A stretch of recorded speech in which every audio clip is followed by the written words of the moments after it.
Dear students, मैं सोनिया नागपाल आपके लिए लेके आई हूँ chapter first economics class 10th part 2। First part में हमने पढ़ा what is development, what is growth, what are the reasons of development and what are the different goals of different persons, how the goals are conflicting. उसके बाद हमने पढ़ा income and other goals of the people. Now the topic is national development. If, as we have seen, above individuals seek different goals, then their nation of national development is also likely to be different. Discuss among yourself on what India should do for the development. हमने पढ़ा कि अलग अलग लोगों के अलग अलग goals होते हैं, इसी तरह से अलग अलग कंट्रीज़ के भी अलग अलग गोल हो सकते हैं, और इंडिया में डेवलपमेंट के लिए क्या क्या गोल्स होने चाहिए वो हम डिस्कस कर सकते हैं. Most likely you would find that different students in the class have different answers to the above question. India की डेवलपमेंट के लिए क्या किया जाना चाहिए, इस क्वेश्चन के क्लास में अलग अलग स्टूडेंट्स के अलग अलग व्यूज़ होंगे, अलग अलग क्वेश्चंस के आंसर होंगे. In fact, you might yourself think of many different answers and not to be too sure of any of these. आपके पास भी बहुत सारे आंसर्स होंगे, लेकिन आप श्योर नहीं होंगे कि डेवलपमेंट के लिए एक्चुअली शुरुआत कहाँ से की जाए. It is very important to keep in mind that different persons could have different as well as conflicting nations of countries development. जिस तरह से दो लोगों के conflicting goals हो सकते हैं, उसी तरह से conflicting views हो सकते हैं about the different persons about the development of their nation or the country. However, can all the ideas be considered equally important? क्या सारे के सारे आइडियाज़ को एक ही जैसा महत्व देना चाहिए? और if there are conflicts, how does one decide? या इसमें conflicts हैं कि भेदभाव है कि हम कैसे डिसाइड करें. What would be a fair and just path for all? सबके लिए एक अच्छा, फेयर, साफ सुथरा रास्ता कौन सा होगा. We also have to think whether there is a better way of doing things. हमें ये भी सोचना पड़ेगा कि क्या चीज़ों को अच्छा करने का कोई तरीका है. Would the idea benefit a large number of people और ओनली अ स्मॉल ग्रुप. क्या जो हम करने जा रहे हैं, जो हमारा आइडिया है, जो विचार है, उससे सभी लोगों को फ़ायदा होगा या केवल कुछ ही लोगों को फ़ायदा होगा. So national development means thinking about these questions. National development में हम क्या सोचते हैं कि सभी लोगों को फ़ायदा हो, जो आइडिया हम देख रहे हैं, जो हम विकास के बारे में सोच रहे हैं, वो सभी के लिए हो. अगर गोल्स कन्फ्लिक्टिंग भी हो तो भी कंट्री का डेवलपमेंट हो. ये सब हमारे नेशनल डेवलपमेंट में सोचे जाते हैं. इसके बाद हम पढ़ते हैं how to compare different countries on और स्टेट्स. अलग अलग देशों को और राज्यों को हम कैसे कंपेयर करते हैं. You might ask if development can mean different things, how come some countries are generally called developed and others are under developed. Before we come to this, let us consider the another question. हम किसी country को develop और किसी को under develop कहते हैं. हालांकि development जो है उसके अलग अलग थिंग्स हो सकते हैं, अलग अलग तरीके से हम डेवलपमेंट कर सकते हैं, लेकिन फिर भी कुछ कंट्रीज़ को डेवलप्ड और कुछ को अंडर डेवलप्ड क्यों कहा जाता है, उससे पहले हम कुछ और क्वेश्चंस के बारे में पढ़ते हैं. When we compare different things, they could have similarities and as well as differences. जब भी हम दो चीज़ों को, दो कंट्री को कंपेयर करते हैं तो उसमें दो चीज़ें होती हैं. एक तो सिमिलैरिटीज़ होती हैं, समानताएं होती हैं, और डिफरेंसेस, असमानताएं होती हैं. मतलब कंपैरिजन करने के दो एस्पेक्ट्स हैं, एक है सिमिलैरिटी और एक है differences. Which aspect do we use to compare them? Let us look at the students in the class itself. How do compare different students? They differ in the height, health, talent and interest. Suppose हम class के students को ही compare करना चाहते हैं तो हम क्या पाएंगे कि एक स्टूडेंट दूसरे स्टूडेंट से हाइट में, हेल्थ में, टैलेंट में, इंटरेस्ट में अलग अलग है. जो हेल्थीस्ट स्टूडेंट्स है may not be the most studies one, कि वो पढ़ाई में अच्छा हो ये ज़रूरी नहीं है. And the most intelligent student may not be the फ्रेंडलीस्ट one, और जो सबसे ज़्यादा इंटेलिजेंट है वो सबसे मित्रतापूर्ण व्यवहार करे ये भी ज़रूरी नहीं है. So how do we compare स्टूडेंटिलिटी. तो हम स्टूडेंटिलिटी को कैसे कंपेयर करेंगे. The criterion we may use depend on the purpose of the comparison. तो यहाँ पर ये बात आती है कि हम कैसे कंपेयर करें. that depends on the purpose. उद्देश्य पर निर्भर करता है कि जो कंपैरिजन किया जा रहा है, कंपैरिजन करने का उद्देश्य क्या है, पर्पज़ क्या है. वो use different criterion to choose a sports team. अगर हमें स्पोर्ट्स टीम चुननी है तो हम अलग क्राइटेरिया यूज़ करेंगे. डिबेट टीम चुननी है तो अलग क्राइटेरिया यूज़ करेंगे. म्यूज़िक टीम और a team for organise a picnic. Still, if for some purpose we have to choose the criterion for the all around progress of the children in the class, how shall we do it? लेकिन जब हमें overall development की बात करनी है तो हमें इस तरह का क्राइटेरिया चूज़ करना पड़ेगा जिसमें सभी स्टूडेंट्स को फ़ायदा हो.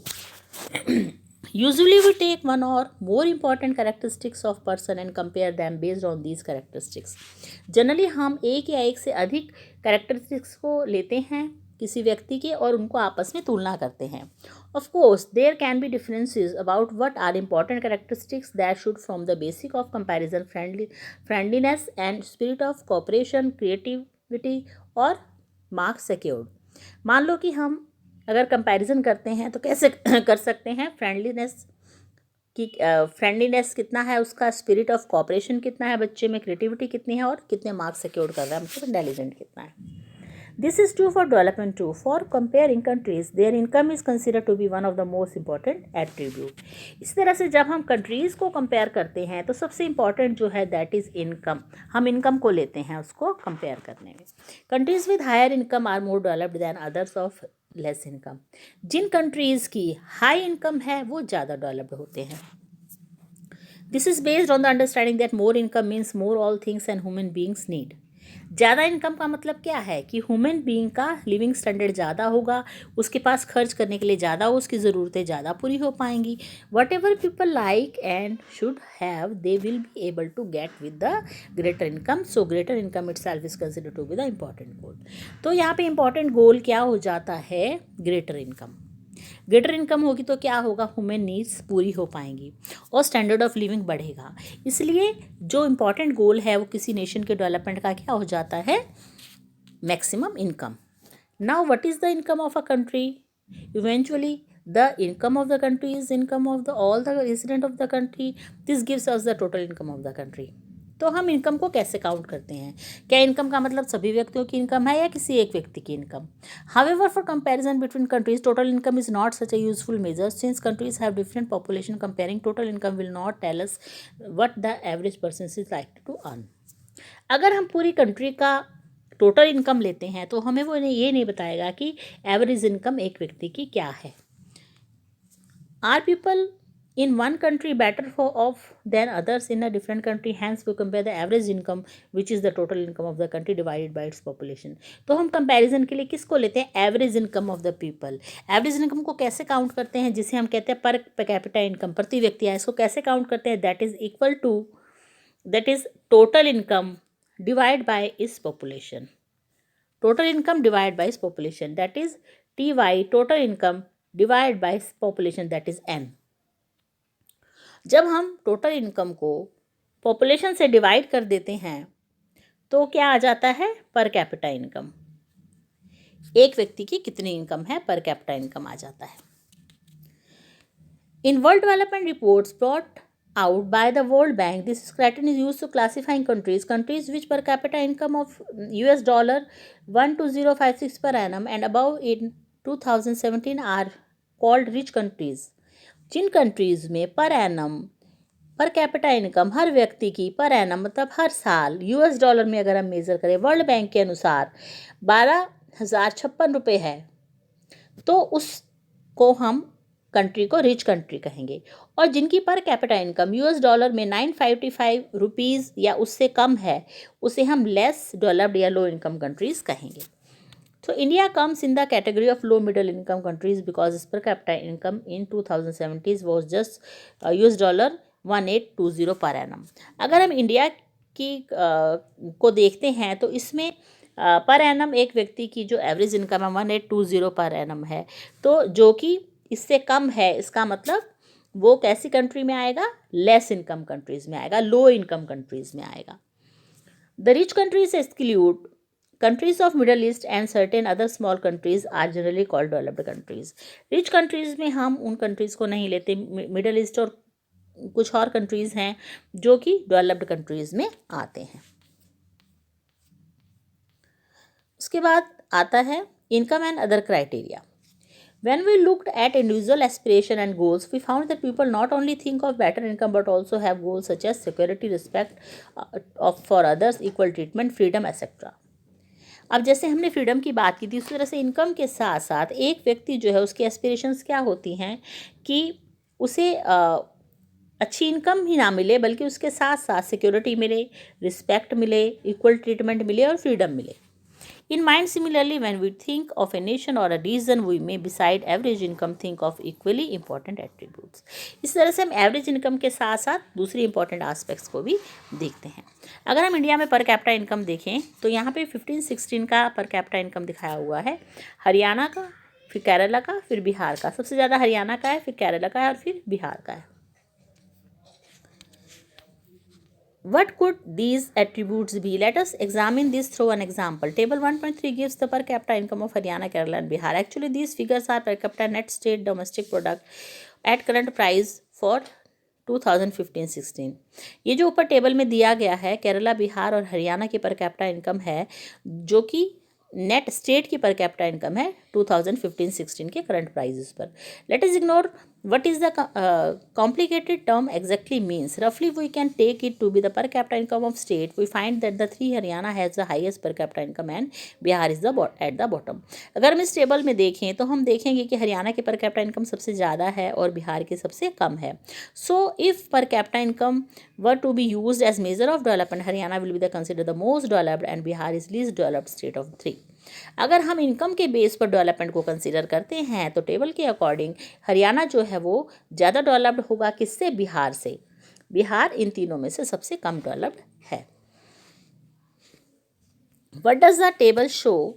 The first column here again the table is कुछ डाटा है जो हरियाणा, केरला और बिहार को कंपेयर करता है. इसको आप देख लेते हैं, टेबल को देख लेंगे. After that public facility. How is that the average person of Haryana earn more income than average person of Kerala but lags behind in case of crucial cases? Kerala की जो पर कैपिटा इनकम है हरियाणा की उससे ज़्यादा है, लेकिन कुछ aspects में केरला हरियाणा से आगे है. The reason is money is your pocket can not buy all the goods and services that you may need to live well. So income by itself is not completely adequate indicator of material goods and services that citizens are able to use. For example, normally your money cannot buy a pollution free environment. अब मान लो कि आपकी per capita income ज़्यादा है state की, लेकिन ज़रूरी नहीं है वो स्टेट सबसे आगे हो, क्योंकि उसके अलावा एक इंसान को क्या चाहिए जो कि मनी परचेज नहीं कर सकती, पर कैपिटा इनकम परचेज नहीं कर सकता, वो है pollution free environment. And I assure that you get the unadulterated medicines unless you can afford to shift to a community that is already has these things. Money may also not be able to protect you from the infections, diseases and whole of your community skills preventive steps. जो money है वो सिर्फ आपको आपकी needs पूरी कर सकती है, लेकिन बहुत सारी चीज़ें हैं जो वो नहीं दे सकती, जिसमें आप एनवायरनमेंट जो है उसकी अश्योरिटी नहीं है, और आप कम्युनिटी में आपकी क्या क्या पोजीशन है वो उससे फिक्स नहीं होती. मनी जो है वो आपको इन्फेक्शन डिजीज़ से प्रोटेक्ट नहीं कर सकता, और आपकी कम्युनिटी को जो प्रिवेंट करने के स्टेप्स हैं वो कम्युनिटी लेगी. उसमें मनी, आपकी इनकम, आपकी मनी कोई रोल प्ले नहीं कर सकती. So actually for many of important things in life, the best way, also the cheapest way, is to provide these goods and services collectively. Just think, will it be cheaper to have collective security for the whole locality or for each house to have its own security man? अगर हम सभी के लिए कुछ चीज़ें करते हैं तो वो हमें सस्ती पड़ेंगी गुड्स और सर्विसेज, जब हम सभी के लिए करते हैं, बजाय इसके कि हम पर्सनल करें. जैसे एक व्यक्ति अपने लिए कोई सिक्योरिटी मैन रखता है और एक सोसाइटी के लिए रखा जाता है एक सिक्योरिटी मैन. कौन सा कॉस्टली पड़ेगा? जो पर्सनल रखा जाएगा. तो जब हम सोसाइटी के लिए सिक्योरिटी मैन रखेंगे वो ज़्यादा सस्ता पड़ेगा. But is no one other than you in the village of the localities interested in studying. You will have to able to study not unless your parents could afford to send you to some private schools elsewhere. So you are actually able to study because many other children also want to study, and because many people believe that the government should open schools and provide other facilities so that all the children have chance to study. अगर आप पढ़ना चाहते हैं और बाकी बच्चे नहीं पढ़ना चाहते तो आप नहीं पढ़ पाएंगे, क्योंकि एक बच्चे के लिए कोई स्कूल नहीं खुलेगा. लेकिन अगर सोसाइटी के बाकी बच्चे भी पढ़ना चाहते हैं और आप भी पढ़ना चाहते हैं तो स्कूल खुलेंगे और आप उसमें पढ़ सकते हैं. तो इसलिए एक व्यक्ति के लिए स्कूल खोलना पॉसिबल नहीं होगा, बल्कि सभी के लिए पॉसिबल होगा. Even now in many cases children, particularly girls, are not able to go to school because high schools, because the government society has not provide educate facilities. बहुत सारी जगहों पर अब फीमेल के लिए स्कूल्स नहीं हैं, हाई स्कूल्स, तो वहाँ पर वो सोसाइटी उनको वो फैसिलिटी प्रोवाइड नहीं कर पा रही है, तो वो हाई स्कूल्स में नहीं जा पा रहे हैं. और अगर कुछ बच्चे इंटरेस्टेड हैं, जाना चाहते हैं, तो उनके लिए पॉसिबिलिटी नहीं हो पाता है कि स्कूल खुले.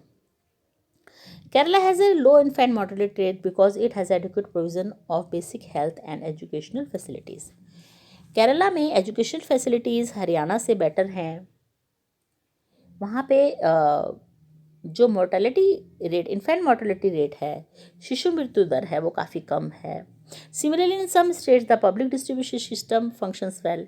पीडीएस सिस्टम कौन सा होता है? जो राशन शॉप्स होती हैं जहाँ पे फूड्स बांटे जाते हैं, जिसे पब्लिक डिस्ट्रीब्यूशन सिस्टम कहते हैं, वो बहुत अच्छी तरह से काम कर रहा है. ठीक है.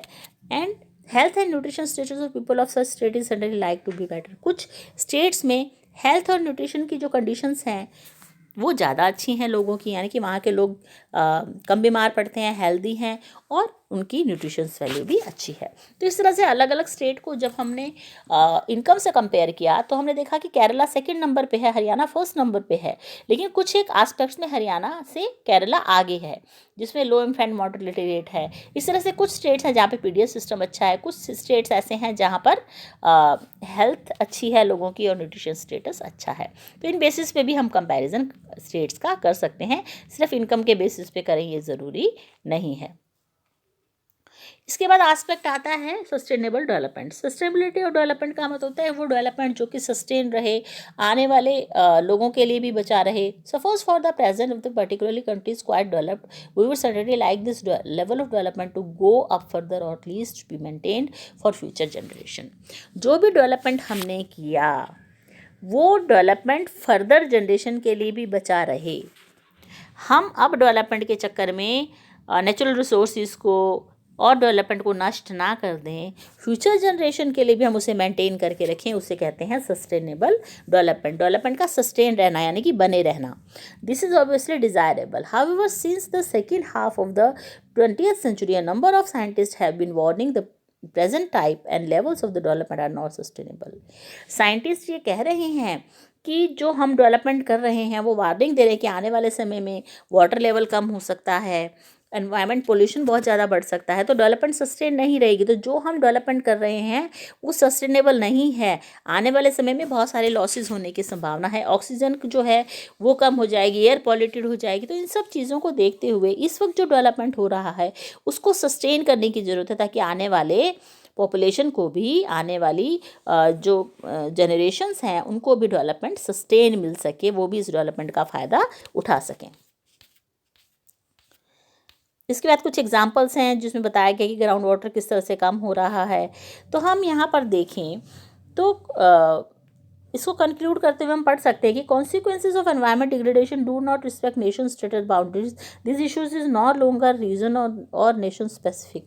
जब एनवायरमेंटल पोल्यूशन होता है या डिग्रेडेशन होता है वो बाउंड्रीज में नहीं बंधा हुआ. अब एयर पोल्यूट हो रहा है तो सिर्फ इंडिया का नहीं हो रहा, पूरे वर्ल्ड का हो रहा है, तो वो स्पेसिफिक नहीं है. So our future is likely linked together. Sustainability of development is comparatively a new area of knowledge in which scientist, economist, philosophers and other social scientist are working together. ऊपर जो एग्जांपल्स दिए गए हैं उसमें यही बताने की कोशिश की है कि बहुत सारे रिसोर्सेज जो हैं वो कम होते जा रहे हैं. जैसे राजस्थान में वाटर लेवल बहुत कम होता जा रहा है. ठीक है. इस तरह से जब हम इलेक्ट्रिसिटी को जनरेट करते हैं तो उसमें भी वाटर का कहीं ना कहीं पॉल्यूशन रहता है. तो इन सब चीज़ों से आने वाले समय में हमें प्योर वाटर मिल पाएगा कि नहीं, इन सब की चिंता इकोनॉमिस्ट को, फिलोसफर्स को, साइंटिस्ट को, इन सबको इसकी चिंता है कि डेवलपमेंट जो है कैसा रहे, सेफ रहे, एनवायरमेंटल डिग्रेडेशन ना हो, सस्टेनेबल डेवलपमेंट हो. इन सब की चिंता उन्हें है. In general the question of development of progress is perennial all times. As a member of society and individual we need to ask where we want to go. हम कहाँ जाना चाहते हैं, विकास करके क्या करना चाहते हैं, क्या विकास वास्तव में विकास है. What we wish to become and what are goals are. So the debate on development continues. हम क्या बनना चाहते हैं, क्या करना चाहते हैं, हमारी क्या गोल्स हैं, ये सब डिबेट का विषय डेवलपमेंट की कंटिन्यू रहेंगी, क्योंकि एक और तो हम डेवलपमेंट कर रहे हैं, दूसरी ओर एनवायरमेंटल डिग्रेडेशन हो रहा है। ठीक है, तो हमें सस्टेनेबल डेवलपमेंट को बनाए रखना है, ऐसा डेवलपमेंट जो आगे आने वाले समय के लिए भी बना रहे और इस तरह की प्रॉब्लम्स भी ना हो। तो ये जो इश्यूज़ हैं इन पर बातचीत हमेशा होती रहेगी और ये डिस्कस का विषय रहेगा। बच्चों, अगर आपको ये वीडियो पसंद आया तो इसको लाइक करें, सब्सक्राइब करें और शेयर करें, ताकि आपको आगे के चैप्टर्स की वीडियोस भी टाइमली मिल पाए और उसकी इन्फॉर्मेशन मिल पाए। Thank you so much.